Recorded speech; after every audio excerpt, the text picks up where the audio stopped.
मणिपुर में जनजातियों के बीच हिंसा का इतिहास पुराना है, लेकिन वर्ष 2023 के आरंभिक महीनों में राज्य में जो कुछ हुआ उसे लेकर कांग्रेस पार्टी की अति सक्रियता कई प्रश्न खड़े कर रही है।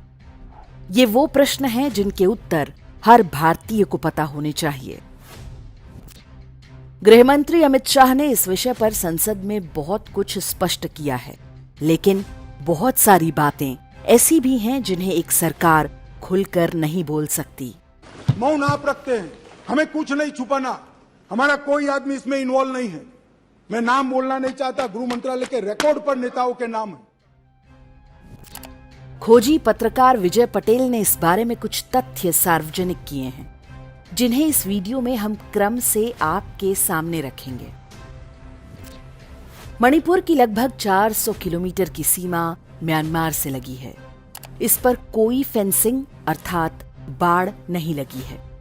यहां एक समझौता है जिसके अनुसार सीमा के दोनों ओर 16 किलोमीटर तक रहने वाले कुकी समुदाय के लोग बिना वीजा के एक देश से दूसरे देश जा सकते हैं।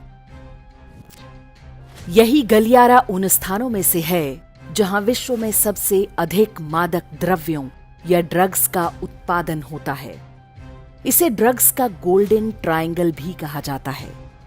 यहां जमकर अफीम की खेती होती है और ये करने वाले अधिकांश कुकी समुदाय के घुसपैठिए हैं जो म्यांमार से आए हैं।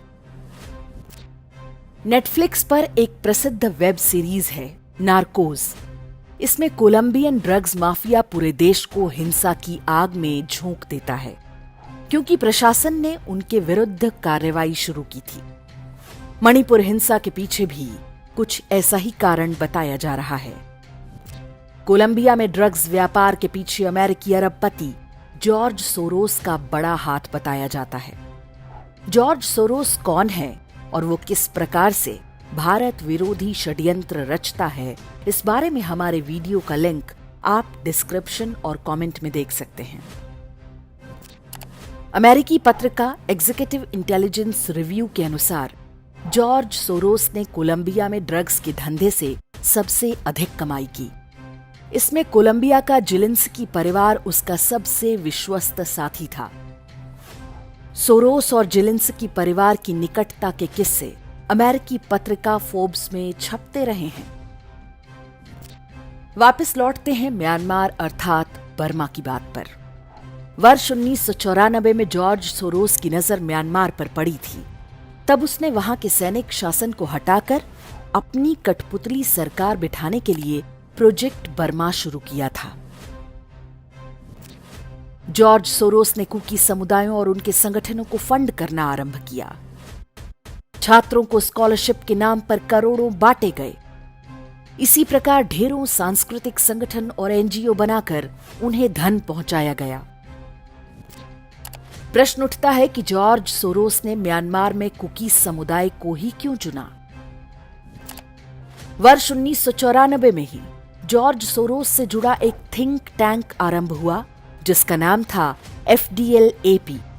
पूरा नाम था forum of democratic leaders in Asia Pacific. इसका उद्देश्य बताया गया लोकतंत्र को बढ़ावा देना। जॉर्ज सोरोस जिन भी देशों में लोकतंत्र को बढ़ावा देने की बात कहता है, उसका एक ही अर्थ होता है कि वहां पर अपनी कठपुतली सरकार बिठाना। सोनिया गांधी FDLAP संस्था की सह अध्यक्ष बनी और म्यांमार की नेता आंग सान सू की को इसका वरिष्ठ सलाहकार नियुक्त किया गया। म्यांमार की नेता आंग सान सू की को लोकतंत्र समर्थक नेता बताया जाता है। उन्हें नोबेल पुरस्कार भी मिल चुका है। जॉर्ज सोरोस से उनकी निकटता जगजाहिर है। जॉर्ज सोरोस ने अपनी फंडिंग से एक ड्रग्स पॉलिसी अलायंस बनाया। इसका काम विश्व भर में दबाव बनाकर सरकारी नीतियों में बदलाव करना था। वो ड्रग्स से संबंधित अपराधों को डिक्रिमिनलाइज अर्थात अपराध की श्रेणी से बाहर करवाना चाहता था। बहाना था मानवाधिकारों के उल्लंघन का। जॉर्ज सोरोस की संस्था ने विश्व भर में अभियान चलाया कि ड्रग्स बेचते या खरीदते पकड़े गए लोग वास्तव में अत्यंत निर्धन हैं और सरकारें उन पर अत्याचार कर रही हैं। उनके विरुद्ध हो रही कानूनी कार्रवाई मानवाधिकारों का उल्लंघन है। वर्ष 2018 में श्रीलंका सरकार ने वहां जड़ें जमा चुके ड्रग्स कार्टेल के विरुद्ध अभियान चलाया था। मादक द्रव्यों का व्यापार करने वालों को मृत्यु दंड की घोषणा भी की गई। इससे जॉर्ज सोरोस भड़क उठा था। उसने ट्वीट करके श्रीलंका सरकार को चेतावनी दी थी कि ड्रग्स तस्करों पर कार्रवाई करके श्रीलंका सरकार अपने लिए डिजास्टर यानी संकट आमंत्रित कर रही है। सोरोस की चेतावनी सच साबित हुई। वर्ष 2022 में श्रीलंका दिवालिया होने की कगार पर पहुंच गया। यहां तक कि हिंसा और विद्रोह की स्थिति उत्पन्न हो गई। श्रीलंका की ही तरह वर्ष 2018 में भारत ने मणिपुर में ड्रग्स माफिया के विरुद्ध अभियान आरंभ किया। मणिपुर सरकार ने 18,664 एकड़ भूमि में अफीम की खेती को नष्ट करवा दिया। इस दौरान 963 अपराधी ड्रग ट्रैफिकिंग में पकड़े गए। कुकी समुदाय के घुसपैठियों द्वारा हिंसा इस कार्रवाई के साथ ही शुरू हो गई थी। आग में घी का काम किया मणिपुर उच्च न्यायालय के आदेश ने, जिसमें उसने हिंदू मेतेई समुदाय को जनजातीय आरक्षण के लिए योग्य माना। अर्थात मणिपुर में हिंसा का असली कारण ड्रग्स था। जो कोलंबिया और श्रीलंका में हो चुका था, वही अब मणिपुर में भी आरंभ हो गया। हमें कहने की आवश्यकता नहीं है कि इस पूरी हिंसा के पीछे कौन से बड़े लोग हैं। आप स्वयं निर्णय कीजिए कि क्या ये सब कुछ संयोग मात्र है।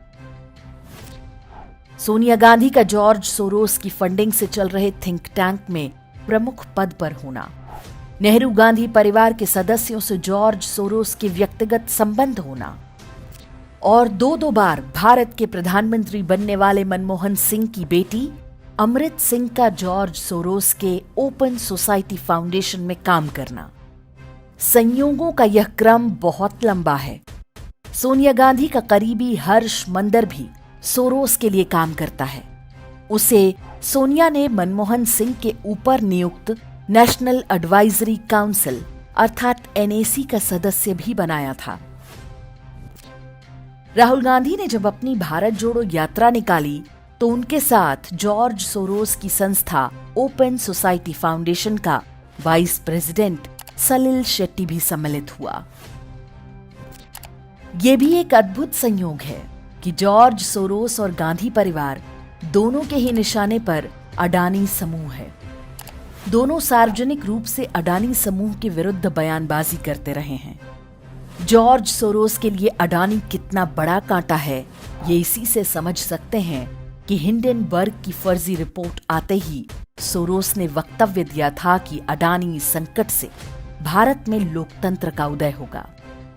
आश्चर्य यह है कि भारत का एक भी मीडिया संस्थान गांधी परिवार के किसी सदस्य से कभी ये पूछने का साहस नहीं करता कि उनके जॉर्ज सोरोस से किस प्रकार के रिश्ते हैं।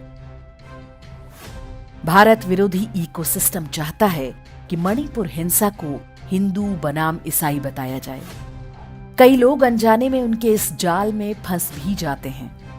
ये भी स्पष्ट है कि हिंसा के पीछे मादक द्रव्यों के अंतर्राष्ट्रीय सौदागरों का हाथ था। लेकिन सबसे बड़ी बात यह कि इस सारे संकट के पीछे वही शक्तियां हैं जो भारत को पीछे धकेलना चाहती हैं।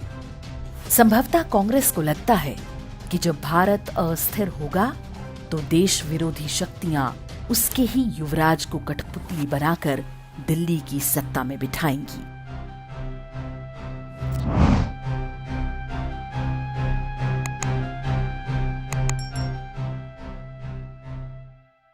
इंडेक्स ऑनलाइन के वीडियो समाज को समर्पित हैं। आप इनको डाउनलोड करके जैसे चाहे वैसे प्रयोग कर सकते हैं। चाहे तो आप हमारे टेलीग्राम चैनल से जुड़ सकते हैं। वहां सारे नए पुराने वीडियो आपको मिल जाएंगे। हमारे सोशल मीडिया लिंक हर वीडियो के डिस्क्रिप्शन में होते हैं। हमारा एकमात्र उद्देश्य हिंदू समाज को जागृत और एकजुट करना है। इसमें सहभागी बने। धन्यवाद।